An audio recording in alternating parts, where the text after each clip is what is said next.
Valley Auto Sales. For affordable, reliable vehicles, call 1-505-249-7134 or visit online at www.valleyAutosales.com. What's up? What's up, Jamhal? Over here. To your left. What's going on?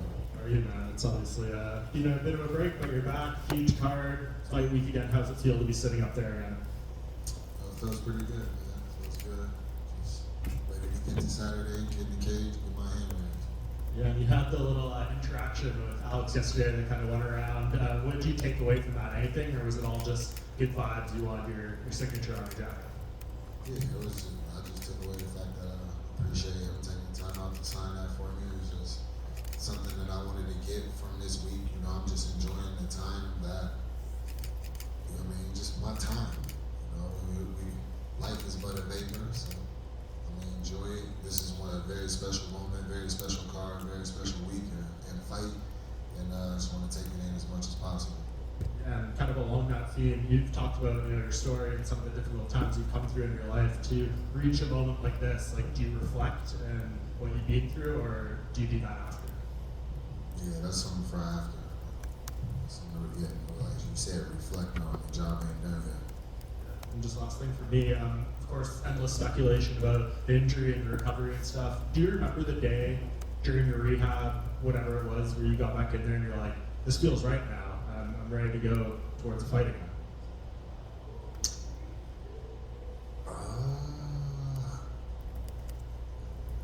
I've been feeling like I was ready to go for a while, but I listened to the team, I listened to the doctors, and so I don't really have an answer for that, for the simple fact that I've been ready to go since I got hurt. When you get in the cage on Saturday, is that when you're only going to 100% get that confidence back in it, or is that not even lingering in your mind? I don't know how you came forward in that question from what I just said. What? Fair enough. I'm only going to get 100. That was strange. Jamhal, talk to me about the mentality for this fight, right? You were the champion, you had to get that up through injury, you didn't lose that through a fight. So do you feel like on Saturday you're defending your title, or are you using this as an opportunity to be the challenger, climb to the top once again? I just feel like whoever wins Saturday night is the champion. That's just how I feel about it. Obviously, when everyone talks about Alex and his fighting style, the calf kicks is something that comes up again and again. I saw you post something on your TikTok sort of talking about those and making light of it. Do you have a strategy in mind for those calf kicks, or do you think, hey, he has to worry about what I'm doing, not the other way around? I have a strategy for everything. You should have a strategy for everything. You shouldn't want to get hit with anything. So yeah, I plan on dealing with every weapon that he has. Obviously, you got to talk to your friend Israel Adesanya about Alex. How good a resource was that just to be able to call him up and get some tips from him? It's an invaluable resource to just be able to reach out and pick at one of the best minds in combat sports, and have him who's had more experience with Alex than I think anybody that Alex has ever fought. So it was good. It was a great conversation. Jamhal, over here. How's it going? What's up, James? The rest of camp looked like it went really well. I know you train with a variety of different partners. Are there any names that you train with that maybe you don't know about that you should be knowing about in the gym? Yeah, for sure. I'd love to get a shout out to my guy, Big Dog, Brett Martin. Brett Martin has been my secret weapon for my camps since I came into the UFC and since we linked up. He's a heavyweight. He's a big boy. He's another guy who don't get any love just because of his physique and things like that. People talk about my body, bro's body's pretty tough, but his abilities are unmistakable, and they're incredible. They keep me sharp. I'm always able to bounce things off of him and learn with him and grow with him in the gym.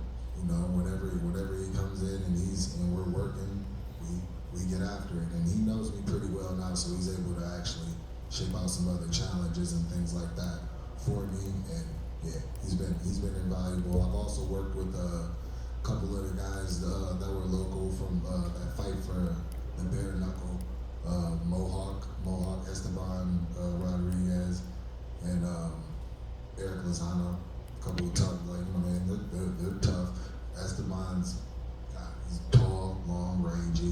and he fights. And speaking of Michigan, how cool is it having Cody Brundage on this card? You both used to fight for Lights Out Fighting or Lights Out Promotion. Have you spoken to him this week? I haven't seen Cody yet, but yeah, that is actually pretty dope.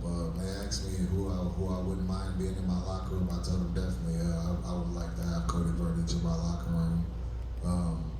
It's special. It's definitely special. Just that for me and him, because he was the last fight before Contender Series. He was on that card. We were on the same card before I joined the UFC. Obviously, I went on Contender Series and ended up getting signed. He went on Contender Series and was later signed. And now both on main card UFC 300 is wild. So yeah, that is pretty dope. Just last one for me, not looking past Saturday, but do you have kind of like a timeline of like how often you want to fight this year? Is it just about opportunities and location and all that? Like how do you sort of determine your schedule after Saturday if all goes well? I haven't looked past Saturday, so I'm just focused, locked in on Saturday. I want to make sure I get the result that I want Saturday. That's the main focus. Jamhal, to you, right? I noticed earlier you quoted Ecclesiastes saying that life is but a vapor. During this process, from the injury now, going into this fight, what do you feel like you've been taught most? That is even more so. Appreciate the moments. Yeah, appreciate the moments. Just it could have all been over. It really could have all been over for me. There are athletes who have suffered this same injury who had to call it a quits on their hopes and their dreams. And I'm fortunate enough to now be in a time and was in a position where the best medicine available was available to me. And I was able to take advantage of that and use the resources to make my way back and come back in a time that people really just can't seem to believe. So, Jamhal here. You already fought and won against 4 Brazilians. Alex Perreira is the 5th, and it's a big name out of Brazil right now. How was the experience to deal once again with the Brazilian audience on social media? the Brazilian audience is different than Alex's audience. So it's been a different experience this time, I'll say. And I would like to know from you, if somebody told you 3 years ago that you would be headlining UFC 300, would you believe that? What would you think at that time? If somebody told me I'd be headlining UFC 300 at the time, I believe it. I believe it because I know myself and I know the belief I've always held in myself. But it would have got me hyped. It would have definitely had me excited. You know, I don't know. I just always planned on being in these moments and being in this situation ever since I was a kid. Like, you can even ask my dad. My dad is here right now. You know, just from the time I was a kid, I just always believed that whatever I did, I was gonna be one of the best at it. For a time it was football. For a time it was basketball. Whenever I sat in on fighting, I knew I would be here in moments like this, fighting for championships and able to have the opportunity to put myself up there with the greatest names to ever do it. I know there's a lot of talk about Alex Perreira's fast fighters in MMA coming from the kickboxing team, but it was just in 2019 when you won a Contender Series contract, and this time last year you were originally supposed to fight in a Fight Night headline, and you got the short notice call to fight Glover, which you won and became the first Contender Series graduate to do so and become champion. So do you think people are kind of putting to the side your fast fighters in the sport and to now ultimately headline UFC 300 as well? I don't care. It's like, that's not important at all. Fair enough. He's a great fighter. That was his opportunity to show his greatness. His opportunity came fast, and he stepped up to the occasion. That's good on him, you know. And I feel I've done the same with the opportunities that I've been given. So this is just that next opportunity. Right. I was just mentioning because you also went up through a fast rise, but That image when you and Alex were looking at each other after you beat Glover and went around in the lead up to this fight, did you ever imagine that that would be the root of such a thing like a UFC 300 main event? No, because it was just a handshake. He was over shaking my corner's hand. I went over and shook his corner's hand. So that's pretty much what that was. But I did see that he could possibly be an opponent in the future. I was excited for it. I wanted him to win. When I got hurt and I had to give up the belt, it was like, all right, what's the best course? What's the best that can happen now? Because somebody else is gonna win the belt. Who better than Alex to win the belt? Like, you know, y'all think y'all, and he is. You know, he's the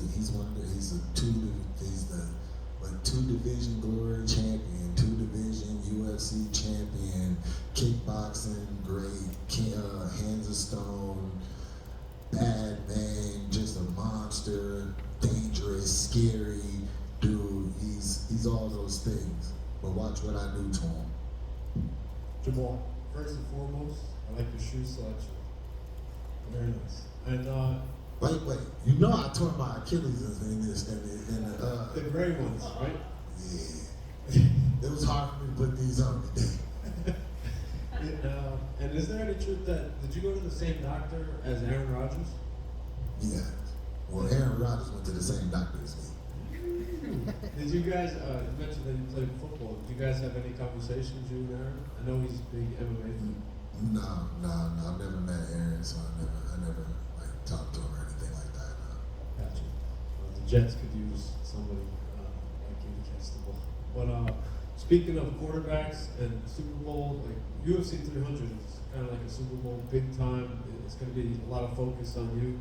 On one of your fights on the walkouts, I heard the commentators talking about your calmness and your coolness. You believe that you have that clutch, the attribute, the trait that you can just come through in the biggest moments? Yeah, that's something I just trust myself. That's one of the biggest things that I hang my hat on is the fact that I know I